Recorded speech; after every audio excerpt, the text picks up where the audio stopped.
Genesis chapter 38. And it came to pass at that time, that Judah went down from his brethren, and turned in to a certain Adullamite, whose name was Hira. And Judah saw there a daughter of a certain Canaanite, whose name was Shua, and he took her, and went in unto her. And she conceived, and bare a son, and he called his name And she conceived again, and bare a son, and she called his name Onan. And she yet again conceived, and bare a son, and called his name Shelah, and he was at Chezib, when she bare him.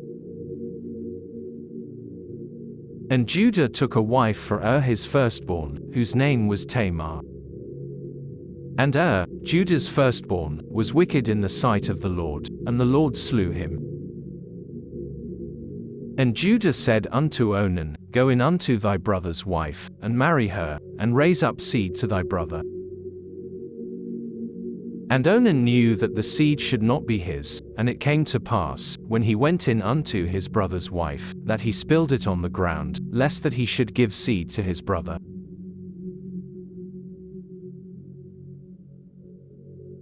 And the thing which he did displeased the Lord, wherefore he slew him also.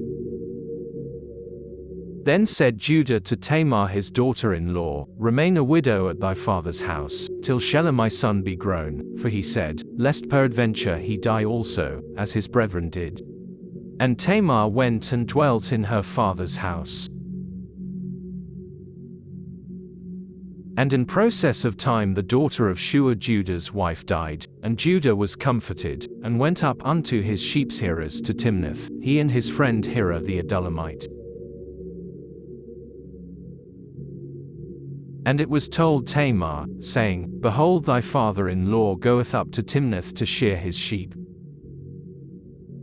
And she put her widow's garments off from her, and covered her with a veil, and wrapped herself, and sat in an open place, which is by the way to Timnath, for she saw that Shelah was grown, and she was not given unto him to wife.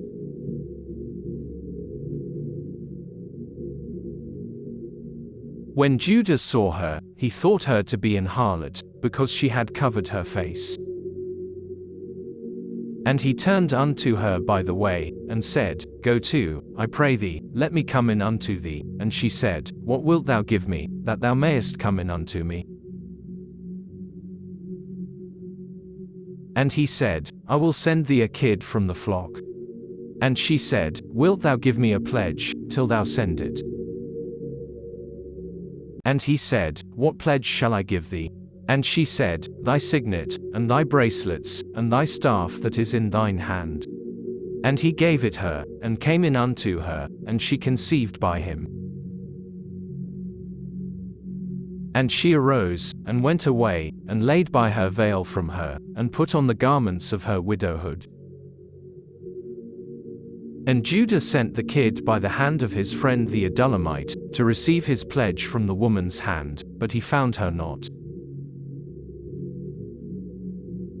Then he asked the men of that place, saying, Where is the harlot, that was openly by the wayside?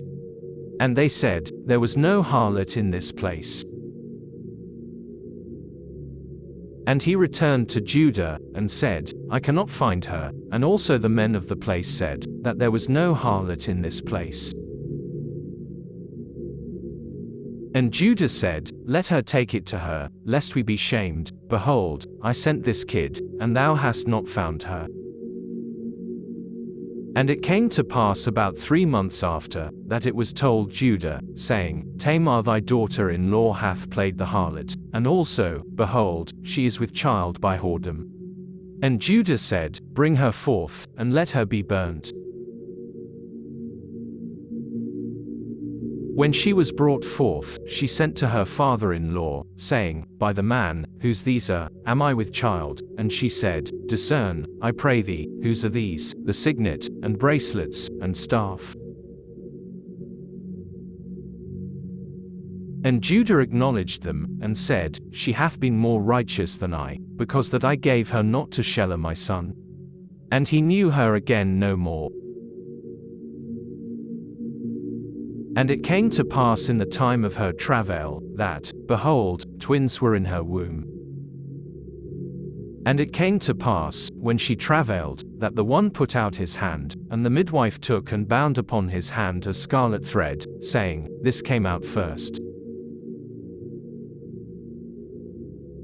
And it came to pass, as he drew back his hand, that, behold, his brother came out, and she said, How hast thou broken forth? This breach be upon thee. Therefore his name was called Phares. And afterward came out his brother, that had the scarlet thread upon his hand, and his name was called Zara.